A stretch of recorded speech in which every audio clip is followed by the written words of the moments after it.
beaucoup d'habitants des courées qui viennent effectivement dans nos permanences. On a différents problèmes, il peut y avoir des problèmes d'insalubrité ou indignité de logement. Les courées, c'est une entrée étroite, une cour centrale et une ou deux rangées de maisons basses. On retrouve cet habitat près de chez nous, à Lille, à Roubaix et à Tourcoing. Vivre en courée, ça peut être attractif car ce sont des logements charmants et conviviaux. Mais il y a l'envers du décor avec des problèmes de surpeuplement et d'insalubrité. Je m'appelle Asma et avec Emma, on va vous montrer les deux visages des courées.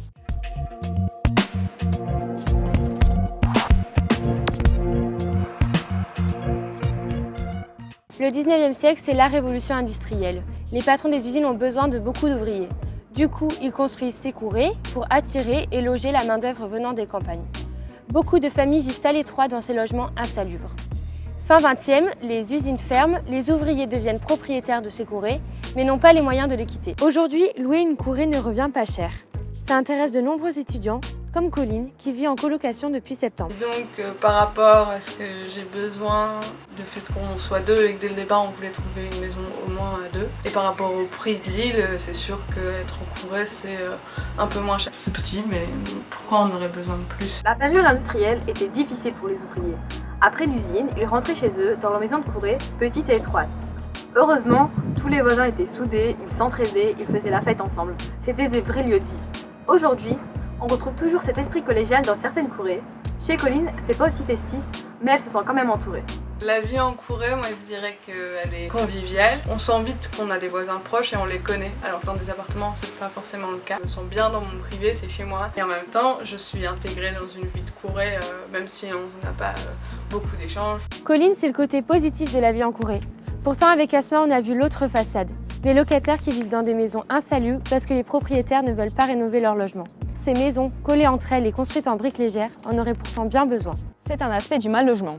En 2016, 13% des ménages français vivaient dans des logements trop humides et 20% avaient des difficultés à chauffer leur logement.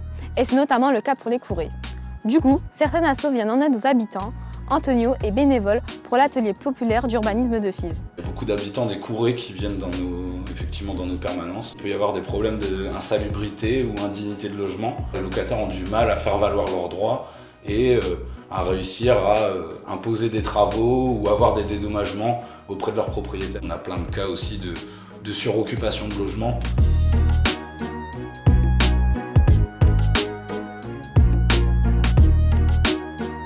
Il y a vraiment énormément de personnes, beaucoup d'enfants qui sont à 3 à 4 dans des pièces.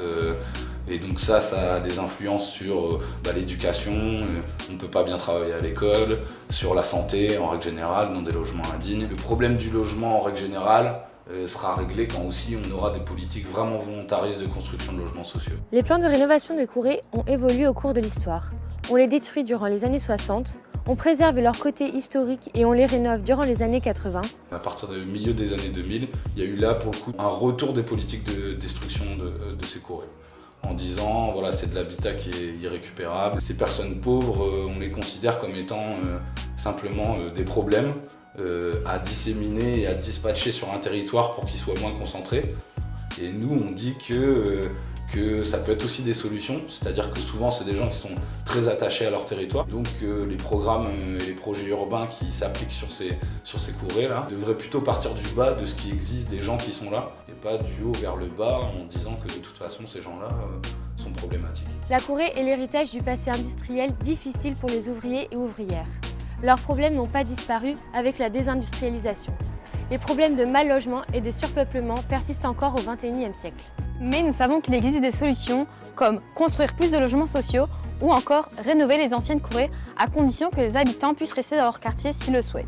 Si vous avez aimé cette vidéo sur le thème de l'habitat, n'hésitez pas à aller voir les autres vidéos sur la chaîne des Haut-Parleurs. Vous pouvez aussi nous retrouver sur le site du Labo 148.